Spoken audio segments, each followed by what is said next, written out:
Could the Big Ten be rating schools from the ACC yet again? 3 months after Maryland switches conferences, our next guest claims another major university could be next. He is Jeff Ehrman from InsideMarylandSports.com. Jeff, here is what you tweeted. Big Ten talk buzzing again. UVA being mentioned often as likely to join. Georgia Tech still in the mix. UNC, the big domino, has an offer. Jeff, if your information is correct, this is the first time, as far as we know, that the Tar Heels have actually been given a formal offer. How did you know this, and what were your sources? Well, I'm afraid I can't give away my sources. That's a surefire way to never break a story again. You know, I would say that it's some of the same sources that helped me out with information when I broke the story of Maryland to the Big Ten. In terms of, you know, anything being imminent, I don't know that that's the case. I just know that, you know, those are the three primary schools that the Big Ten would like to add, and I don't know if UNC offer is written or verbal. I know there's been contact, and you know, it's just something where there's no timetable. I'm not going to handicap the odds of Carolina accepting or the others accepting, but there's definitely interest from the Big Ten. All right, Jeff, we know Jim Delaney, the Big Ten commissioner, is a UNC alum, but it should be also pointed out, so is John Swofford, the ACC commissioner. So why North Carolina and why now?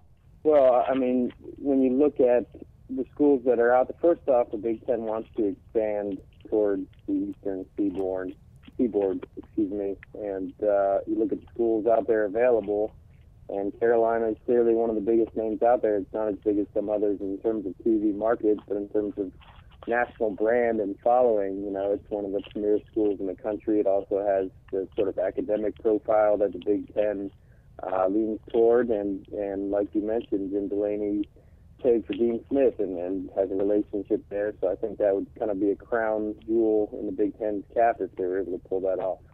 North Carolina is one of the 7 charter members of the Atlantic Coast Conference dating back to 1953. So the natural follow-up question is, what will the university do if it has received this offer? What do you predict? You think they'll go or stay in the ACC?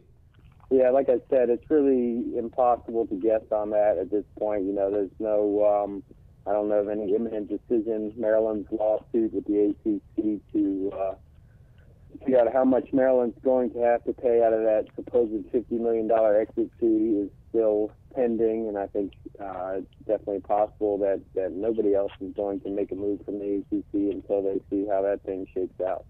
Jeff, the Big Ten naturally wants an even number of teams, so it has 2 balanced football divisions. After UNC, who do you see as most likely maybe to leave if the Big Ten were to come calling? I mean, I think Georgia Tech has definitely been interested for a long time. I've heard a lot that Virginia is interested as well and could make the move, but, you know, at the same time, Virginia's come out a couple times and steadfastly denied that it's planning to leave the ACC, which, you know, the entire ACC did that collectively 7 months ago after Maryland left, which, you know, really doesn't mean a whole lot. It's really a politically oriented group statement, but, you know, I think I would keep my eye on both of those schools. Well, Jeff Ehrman of InsideMarylandSports.com, we certainly thank you for your time. We'll keep an eye on your reports. Appreciate it. Thanks, Ray. Appreciate it. For the very latest on this developing story, keep it here on CampusInsiders.com.